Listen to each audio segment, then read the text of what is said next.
빨리빨리의 대명사, 대한민국은 트렌드에도 아주 민감하지요. 소셜미디어 시장은 급변하는 트렌드를 가장 먼저 소개해주는 거울이 됐습니다. 이를 활용한 광고와 인플루언서의 쓰임과 가치가 무섭게 높아지고 있습니다. 내가 좋아하는 인플루언서를 따라하기, 무엇을 입고 어느 맛집에 가는지 그 자체만으로도 콘텐츠가 되고 소비로 이어집니다. 이를 이벤트화한 마케팅 또한 각광받고 있습니다. 누구나 한 번쯤 꿈꿔보는 인플루언서, 이를 둘러싼 생태계가 태동하고 있습니다. 이 흐름을 사업화하고 글로벌 시장을 노리며 매칭 플랫폼을 운영하는 레뷰 코퍼레이션을 찾아왔습니다. 안녕하세요. 근면한 경영수다의 이근면입니다. 네, 안녕하세요. 저는 쇼폼 미디어 그룹 뉴즈 그리고 쇼폼 지식 크리에이터 MCN 메이저스의 대표를 맡고 있는 김가현입니다. 오늘 특별한 게스트에 맞춰서 제가 객원 MC로 함께하게 됐습니다. 안녕하세요. 저는 레뷰 코퍼레이션 대표이사 장대규입니다. 반갑습니다. 같은 업계니까 네. 소개 한번 부탁드립니다. 네, 먼저 레뷰 코퍼레이션은요, 작년에 상장한 국내 대표 인플루언서 마케팅 플랫폼 기업으로 인플루언서 매칭, 컨텐츠 제작, 데이터 기반 마케팅 결과 서비스 등을 제공하고 있습니다. 그리고 이 회사의 대표를 맡고 있으신 장대규 대표님의 경우 국내 온라인 마케팅 그리고 인플루언서 비즈니스 전문가로 손꼽히시는 분인데요. 또 사단법인 한국인플루언서 산업협회 회장직도 겸하고 있으십니다. 반갑습니다. 네, 소개 감사합니다. 저희는 사실 레뷰라고 하는 플랫폼, 솔루션을 가진 회사예요. 만약 어떤 인플루언서를 찾고 싶다 그러면 헤드헌팅 회사에 맡길 수도 있는 거지만요. 잡코리아나 사람인 같은 어떤 서비스에 맡길 수도 있잖아요. 네. 저희는 인플루언서들을 그런 서비스 안에서 매칭시키는 솔루션이다. 이렇게 생각하시면 될 것 같습니다. 그러면은 이 레뷰 코퍼레이션은 어떻게 탄생했으며 지금 규모는 어느 정도 되는 회사인가요? 네, 저희는 법인으로 2014년 법인이고요. 중간에 M&A 과정이 있어서 실제로는 2012년에 시작한 회사입니다. 네. 그래서 업력으로 보면 지금 12년 정도 되고 12년? 있고요. 오래됐네요. 네, 12년 전에는 사실 페이스북, 트위터 이런 그렇죠. 것들이 이제 탄생하던 시기였습니다. 한 12년 전에는 사실 아직 블로그의 시대였거든요. 블로그의 창업자 아니십니까? 네, 맞습니다. 블로그 미디어의 개척자. 네, 그래서 네. 저희는 시작 단계에서는 블로거들로 많이 시작을 했고요. 네. 이제 인스타그래머들이 많이 성장하던 2016년도 이후부터는 저희 레뷰라고 하는데 이제 인스타그래머를 회원으로 받고 있고 2019년부터는 유튜버, 그리고 글로벌리하게는 틱톡 회사들 많이 만나보셨듯이 틱토커들을 회원으로 담고 사업을 예. 하고 있습니다. 네, 조금 더 쉽게 제가 네. 부연 설명을 해드리자면, 예를 들면 크리에이터들 중에서 메가 크리에이터들이 아닌 마이크로 크리에이터들은 광고를 유치하거나 이런 게 그렇죠. 조금 쉽지 않을 수가 있어요. 또 MCN에 소속돼 있지 않거나. 네. 근데 레뷰 같은 경우는 또 이렇게 마이크로 크리에이터들이 필요한 광고주들이 있거든요. 그렇죠. 뭐 그래서 딱, 지역에 네. 계시는 뭐 상점이라든가. 맞아요. 예. 그래서 레뷰에서 이렇게 딱 그 광고주들이 어느 정도 일정 가격에 일정 뭐 협찬 제품이라든지 일정 서비스라든지 딱 올려놓으면은 난 이거 내가 딱 그 조건에 맞고 나도 하고 싶다 하면은 이제 마이크로 크리에이터 예. 같이 연결이 되면서 거의 뭐 같이 이게 상생할 수 있는 매칭 네. 비즈니스네요. 네, 맞습니다. 맞습니다. 매칭 예, 플랫폼. 매칭. 결혼 정보 회사 어떠십니까? 크리에이터들이 나중에 예. 결혼을 잘 못하고 있다. 그럼 예. 저희가 그런 서비스를 만들어 볼 수 예, 있을 것 같습니다. 그러니까 크리에이터를 위한 올인원 서비스를 네네. 꿈꾼다.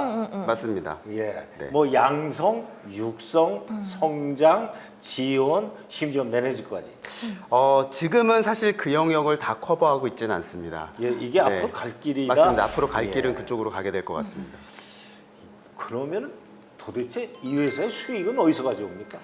저희가 좀 전에 그 설명을 해주셨듯이 공개 형태, 아까 제가 사례로 잡코리아나 사람인을 말씀드렸는데요. 네. 저희 서비스, 레뷰란 서비스가 그렇게 생겼어요. 서비스가 앱이나 웹이 똑같이 생겼고요.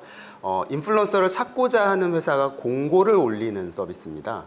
그러면 공고문을 올리면 그것을 본 우리 회원들이 그 공고문에 내가 이 일을 해보겠어 내가 라고 한번 이걸 맡아보겠습니다. 예, 맞습니다. 그럼 이제 그 중에서 좋은 사람들을 뽑아내는 거잖아요. 예. 그렇게 하는 매칭을 하는 서비스를 하면서 저희의 수익은 그 공고를 올리는 비용을 네네. 필요로 하시는 클라이언트한테 받는 이제 방식입니다. 인플루언서는 무료. 네, 맞습니다. 그리고 이제 인플루언서가 필요하신 분들이 일정한 소정의 수수료를 지불한다. 네, 맞습니다. 그것이 이익이다. 네. 그 작년 매출이 얼마였습니까? 저희가 작년에 370억 정도의 매출을 했고요. 아, 그걸로 370억. 네, 맞습니다. 회사 이익도 많습니까? 이익도 잘 나고 있습니다. 얼마쯤 나셨습니까? 42억 정도의 단독 매출을 냈고요. 아, 네. 예. 그러면은 이 회사가 상장을 한 것 같은데 네네. 상장 가치는 지금 얼마쯤 됩니까? 저희가 상장을 시작할 때는 한 1,800억 조금 넘게 시총? 네, 시총 1,800억 정도 넘었고요. 지금은 약간 떨어져 있는 편입니다. 약간이 아니고 좀 많이 떨어졌다는 아닙니다. 약간 떨어져 있습니다. 네. 네, 약간 떨어져 있는 편이고 실제로 다시 기본적인 어떤 실적들이 잘 올라오고 있어서 주가도 충분히 그 이상으로 회복할 걸로 보이고 그 있습니다. 두 가지 아닙니까? 성장과 주주환원. 네. 성장은 어떻게 보십니까? 성장은 사실 저희가 한 번도 성장하지 않은 해가 없어요. 네, 그리고 작년에 대비해서도 또 충분한 성장들을 먼슬리도 연간으로 비교하잖아요. 그래서 작년 대비 또 많은 성장들을 하고 있어서 또 그만한 수익들도 잘 나고 있는 단계다 보니까 올해 성장도 저희 예상만큼은 충분하게 될 거라고 예상하고 있습니다. 그럼 주가도 회복된다? 충분히 회복될 거라고 기대하고 있습니다.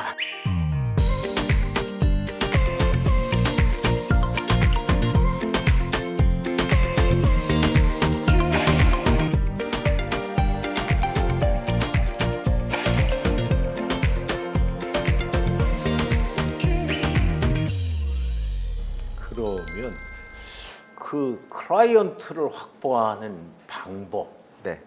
또는 거의 뭐 영업을 하실 거 아니겠습니까? 네네, 맞습니다. 그건 어떤 방법을 사용하고 계세요? 제일 처음에는요, 직접 영업했습니다. 뭐 이제 하나 가가오 방문하듯이. 맞습니다. 네, 예. 저 또한 예. 전단지를 가지고 가가호를 방문했고요. 마중물이라고 표현되는 플랫폼의 마중물이 될 수 있는 클라이언트가 월간 한 2,000개 정도 넘어가면서부터 이제 브랜드가 생기고 클라이언트의 재구매가 생기고 재구매한 클라이언트들의 추천이 발생하고 하면서 사실 커졌다? 네, 맞습니다. 직접적으로 뛰는 속도보다 한 이제 찾아오는 사람이 늘기 시작했다. 네, 맞습니다. 한 그게 브랜드 파워다. 그렇게 돼가고 있는 중인 것 같습니다. 그럼 그분들이 네, 계속 그런 것 같습니다. 재구매를 했다는 뜻은 네. 광고 효과가 있었다는 얘기 아니에요? 네, 맞습니다. 어떻게 측정이 됐습니까? 광고 효과는? 네, 그 인플루언서 쪽에 광고 효과 측정이라는 게 여러 가지 측면에서 어려운 면이 있어요. 저희가 보고서라는 것들을 콘텐츠가 나오면 뭐 몇 명이 봤는지, 뭐 댓글이 얼마 나오는지, 추이가 어떻게 되는지라는 기본적인 데이터 보고서들을 제공을 해드리고 실제로 PR이라고 표현되는 저희 콘텐츠를 해서 단순히 그 인플루언서의 그 콘텐츠를 퍼포먼스 마케팅으로 아직 보기에는 어려운 단계인 건 맞고요. 하지만 PR적 측면에서 많은 그 소비자들한테 노출하는 그쪽은, 측면에서 네. 그거는 뭐 데이터로 증명하고 있는데요. 지금은 또 변하고 있습니다. 중국 용어를 쓰자면 왕홍 커머스. 그게 결국엔 인플루언서 커머스입니다. 각각의 1인 그 소셜 미디어의 활동자들이 라이브 커머스를 켜기 시작하고 그 라이브 커머스에서 링크를 통해서 곧장 물건을 구매하게 한단 말이죠.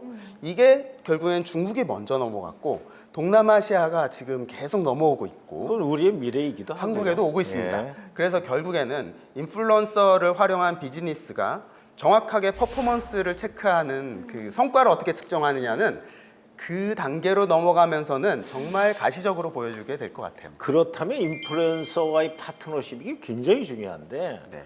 그 정책은 어떤 정책을 갖고 계신가요? 저희가 앱이나 웹 서비스다 보니까 정책은 굉장히 디테일한 정책보다는 그냥 서비스 운영 정책에 가깝습니다. 네, 그래서 물론 페널티 정책이라는 것들을 가지고 있죠. 왜냐하면 다수의 회원들이 활동하는 서비스다 보니까 회원들이 어떤 리뷰를 하러 갔던 현장에서의 발생하는 CS 문제도 되게 많이 발생하고요. 그 제품 리뷰를 생성한 다음에 우리는 또 시스템으로 움직이니까 언더 기한까지 그 링크를 우리한테 넣어야 이제 최종 결과물이 보고서로 뽑아 나오는데 넣지 않으면 이런 것도 약간의 페널티니까 사실 서비스의 규칙을 만든 것이 저희 회원 관리 정책이라고 보시면 될 것 회원 관리. 같습니다. 그럼 얼마 줍니까? 몇 대 몇입니까? 네, 이거는 마이크로랑 매크로랑 그 위랑은 다르겠죠. 위아래가 다릅니다. 예. 셀렉트랑 레뷰가 어유 다르고요. 매가 저 위에 있으시면 또 다르고 그래요. 잘 알려져 있는 인플루언서라고 하면 저희 플랫폼은 15%를 떼는 방식입니다. 15%. 네, 그리고 나머지 다 줍니까? 마이크로 회원들한테는 떼지 않습니다. 뛰지 않는다. 네, 아 네. 그럼 마이크로를 점점 키워주는 그런 좋은 플랫폼이 될 수 있겠네요. 네, 그래서 이제 사실 성장 플랫폼이라고 표현하면 누구나 마이크로 시기가 있으니까요. 갑자기 그렇죠. 태어나자마자 유명한 연예인 예. 될 수 없잖아요. 그래서 그 아래 단계에서는 저희 플랫폼에서 충분히 많은 캠페인과 수익들을 얻어가세요. 지원도 해주시나요? 사실 저는 같이 협회를 같이 하고 있는데요. 어떤 인플루언서들의 성장 자체에 대한 아카데미는 협회를 통해서 많이 개발시키려고 하고 있습니다. 협회 회장님을 하시고 계시는데 만드신 거죠? 원래 이전에는 문화체육관광부 아래에 있는 사단법인이고요. 네. 블로그 산업협회라는 블로그 시절에는 블로그 산업협회였고요. 예. 그걸 이제 이름을 바꿔서 한국 이게 인플루언서 이제 산업협회로 바꿨습니다. 비즈니스의 정책적 규제에 대한 적절한 통로가 필요하다고 절감하신 거네요. 네, 사업에. 맞습니다. 그래서 그런 것들을 처음부터 지키고자 하는 것이 저희 협회였고요. 그렇죠. 네, 그 협회랑 그래서 공정거래위원회랑도 굉장히 많은 캠페인과 교육 프로그램, 행사들을 같이 진행하고 있고요. 저희가 생각하기에는 상업적 활동을 하는 인플루언서는 앞으로 더 늘어날 거고 사실 초등학생도 인플루언서인데요. 이 초등학생이 그 법이 어떻게 생겼는지 알 수가 없을 거예요. 그래서 저희가 가이드하는 기관들과 같이 커뮤니케이션에서 꾸준하게 이런 것과 관련된 있는 교육들을 진행하고 있고요. 규제기관에 저희가 그렇게 그 거버먼트 릴레이션십을 좀 가져가면서 요청하는 것들은 이게 또 신성장 산업이거든요. 그렇죠. 네, 새로운 어떤 신성장 산업이 또 너무 규제로서 묶여 있게 되면 사실 산업이 성장하기가 굉장히 어렵습니다. 그래서 규제 샌드박스라는 용어도 있듯이 그리고 제도도 있듯이 사실 저희 같은 카테고리에 있는 일들에 대해서 너무 규제 일반도로 하지 않았으면 좋겠다라는 메시지를 이 GR을 하면서 굉장히 많이 예. 드리고요. 근데 그 산업협회를 만드시고 회장으로 하시고 하는 건 굉장히 그 경영의 방법 중에서 좋은 길을 택하신 거거든요. 근데 그 어려운 아이디어를 일이었던 것 어디서 같습니다. 얻으셨는지 모르지만 신성장 산업. 옛날에 그 온라인 비즈니스도 그 산업협회를 만들면서 확장 네네, 맞습니다. 발전하기 시작했습니다. 그러니까 이렇듯이 그러한 그 적절한 사회적인 기구나 정부 정책을 활용하는 것, 그 사업의 요체이기도 하죠. 그 참 대단한 개척자로 보이십니다. 아닙니다. 이게 또 배경을 조금 살펴보면 저희가 표시광고법을 한국에서 제일 먼저 지킨 업체예요. 근데 이제 깨알 자랑하시는 네네네. 자랑 조금 해보겠습니다. 예. 그러면 어떤 일이 발생하냐면요. 예. 영업이 잘 안 됩니다. 즉, 왜 너네만 이런 표시를 하니? 클라이언트가 그런 거죠. 그게 불만입니다. 그러니까 이걸 굉장히 자연스럽고 몰래 그 인플루언서가 진짜 써보니까 너무 좋아서 하는 것처럼 해야 효과가 나는데 너네는 앞단에 혹은 컨텐츠 뒤에 이거를 왜 너네 회사만 공개하는 거야? 라는 컴플레인을 굉장히 많이 받고요. 그 말은 영업 현장에 나가서 타 경쟁사들한테 저희 상품이 굉장히 약해질 수 있는 가능성이 있는 거죠. 그렇지만 윤리적 경영에 앞장서신다 이런 얘기죠. 어, 사회 공동체를 자랑을 위해서. 제 대신 해주셨습니다. 감사합니다. 네, 근데 그렇게 시작해서 지금까지 온 겁니다.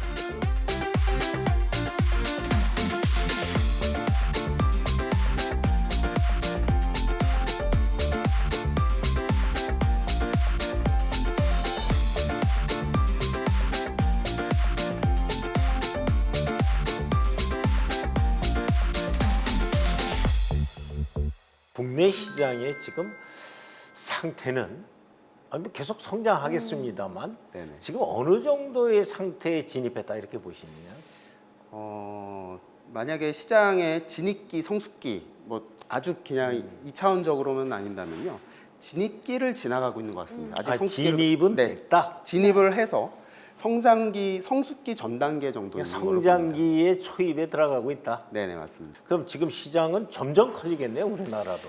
네, 그리고 사실 이 시장 자체가 인플루언서를 둘러싼 시장이라고 하면, 마켓이라고 하면 광고 시장으로만 볼 수 있겠지만 현재로서는 사실 커머스 시장으로 굉장히 적극적으로 넘어가고 갈 있고요. 것 같다. 맞습니다. 그거에 미리 깐다. 네, 그리고 콘텐츠 시장이라는 것도 있고요. 그렇죠. 네, 그리고 IP와 관련 것들도 시장이고요. 이들을 대상으로 한 다양한 서비스도 시장이잖아요. 그렇다면 아직 시작한 것도 아니긴 합니다. 네. 또 이어서 질문 드리자면 예. 어떻게 보면 인플루언서 산업이나 크리에이터 산업이 굉장히 커지고 있는 상황이고 사실 유튜브도 이제 쇼핑 기능 그리고 틱톡도 동남아의 틱톡샵 이런 것들에 대해서 추세들이 있잖아요. 네. 근데 대표님께서 네. 또 동남아에 진출하셨으니까 최근에 이 인플루언서 산업 중에서 가장 좀 눈여겨보고 있는 흐름이나 트렌드 좀 관심 있게 보고 있으신 게 있으신지 궁금합니다. 네, 당연히 커머스입니다. 커머스. 네, 중국 시장, 중국 이커머스의 30%를 왕홍이 팔고 있습니다. 와. 어마어마한 수치거든요. 그렇죠. 뭐 가끔 뉴스에 한국의 무슨 제품을 왕홍이 팔았다. 네, 맞습니다. 예, 그래서 뭐 대거 그분이 사갔다 뭐 이런 뉴스도 네. 우린 봤죠. 네, 저희도 자회사를 딱 그 파트의 자회사를 가지고 있는데요. 그 중국의 흐름이 결국에는 동남아시아로 넘어간 게 사실이고요.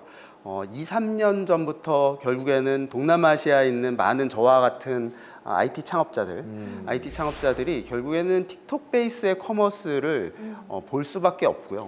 그리고 글로벌 진출도 그런 목적이십니까? 지금 이제 직접 진출을 올해부터 현지 법인을 만들고 있고요. 충분히 한 3, 4년의 레슨런을 통해서 많은 노하우들을 조금 이제 공부했던 것 같습니다. 그래서 적극적으로 올해부터 진출하게 될 것 같습니다. 그럼 뭐 시장의 본산 미국은 언제 가실 겁니까? 미국은 사실 우리 카테고리에 예를 들어 플랫폼이나 MCN 카테고리에 한 4, 5년 전에 이미 좀 많은 부밍이 있었어요. 오히려 미국 시장 자체는 그 부밍이 꺼지는 단계에 가깝습니다. 현재 봐서는요. 그러면은 이 비즈니스의 미래도 미국처럼 꺼지면 어떻게 됩니까? 그런데 다시 올라오고 있습니다. 네. 부침을 하고 있다. 네. 처음에 그 벤처들이 미국 같은 경우는 어떤 이제 매출 이익이 발생하지 않아도 IPO를 시켜준다거나 굉장히 이제 벤처에 활성화된 국가인데요. 굉장히 초기에 많은 돈들이 들어갔다가 이제 약간 꺼져 있는 거죠. 그랬다가 최근에 또 많은 플랫폼들이 나타나고 있습니다. 미국에 또 새로운 SNS가 많이 활성화될 거고요. 그런 어떤 활성화된 바탕으로 저희 같은 그 벤처 비즈니스들이 다시 들어갈 수 있는 환경들이 충분히 열리고 있는 것 그렇죠. 같습니다. 아무래도 이제 뭐 신문이 요즘은 광고 안 하지 않습니까? 네. 방송의 광고의 영향력이 낮아졌죠. SNS의 영향력이 커지고 네이버의 광고도 이제 또 쇠퇴기에 접어든다고 하지요. 이런 것들이 점차 하나의 사이클을 이뤄가기 때문에 이제는 시대가 무슨 시대입니까? 인플루언서의 시대다. 네, 저 그 얘기 하려고 했습니다. 아, 감사합니다. 그렇게 얘기하셨습니다. 오늘 저 대신에 말씀을 많이 해주시는 것 같습니다. 자, 그러면은 이 레브크 코퍼레이션의 미래 어떻게 보고 계십니까? 어디까지 가보시고 싶으세요? 인플루언서의 시대가 왔습니다. 왔는데 당분간 더 갈 것 같습니다. 그러니까 즉 이 시장이 아까 광고 시장, 커머스 시장, 뭐 컨텐츠 시장, 다양한 시장을 배경으로 여러 가지 시장들이 활성화될 거고요. 금융 시장, 여러 가지 모습들이 일어날 때 우리는 레뷰가 그 중에서 할 일은 뭐냐면요. 거기서 활동하는 회원, 그 인플루언서들을 회원으로 데리고 있는 우리 서비스에 락업 시키는 그것들이 저희가 할 일입니다. 그래서 브랜드가 인플루언서들을 물건을 팔려고 필요한지, 그 사람한테 IP 콘텐츠를 뽑아내려고 필요한지, 아니면 그 사람한테 하고 어떤 협업을 하려고 했을 때 사실 인플루언서는 앞으로 더 많아질 거거든요. 언제 에이전시를 컨택하겠어요? 저희는 저희가 인플루언서들에 대한 플랫폼으로서의 장악력을 가지고 많은 브랜드들이 필요한 비즈니스들을 중개할 거기 때문에요. 얼마큼 커질 거냐라고 물어보신다면 사실 아직 얼마큼 커질지 모르겠다. 진짜로 모르겠습니다. 무한정 커질 수 있다. 한국 시장만 봐서는 얼마의 아마 가치가 될 텐데요. 미국 시장으로 넘어가면 어떻게 될까요? 아유, 그거는 성공의 사이즈가 달라지죠. 네. 정말 인플루언서 산업이 또 크리에이터 산업이 얼마나 더 무궁무진하게 커질지 너무너무 기대가 되는 오늘 자리였습니다. 앞으로도 같이 크리에이터 생태계에 더 건전하고 더 건강한 크리에이터 생태계 만드는데 같이 열심히 해봐요. 잠깐. 저도 인플루언서 할 수 있을까요? 아, 그럼요. 충분히 지금 오늘 이미 네. 인플루언서 얼마짜리 분이세요. 될까요? 사실 이미 인플루언서시니까요. 그런가요? 네. 그럼요. 틱톡을 먼저 만들어 보시죠. 그럼 뭐 출연료 좀 많이 받아야 되겠네요. 자, 오늘 참 같이 이렇게 훈수, 수다 이거 감사드립니다. 네, 오늘 즐거웠습니다. 네, 시간 내주셔서 감사합니다. 감사합니다. 감사합니다. 고맙습니다.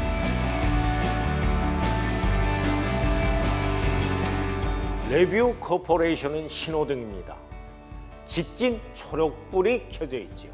인플루언서 마케팅 시장의 진입 장벽은 낮고 뒤따르는 수많은 경쟁업체와의 차별성과 격차를 지속하지 못하면 빠르게 주황불로 바뀔 것입니다. 글로벌 시장의 도전은 미래 성장과 생존의 제일 덕목입니다. 사람이 재원인 사업은 신뢰가 가장 중요합니다. 부적절한 컨텐츠와 불량 인플루언서의 배제는 기업의 책임입니다. 생태계 확장과 인플루언서의 가이드는 지속 성장의 열쇠일 것입니다. 레브 코퍼레이션의 탄탄한 성장과 영역 확장 계획이 궁금해집니다. 마치 라이브 커머스 같은 것이지요. 레브 코퍼레이션의 내일은 어떤 불을 켜고 있을까요? 내일은 미스터리이니까요. 근면한 훈수의 이근면입니다.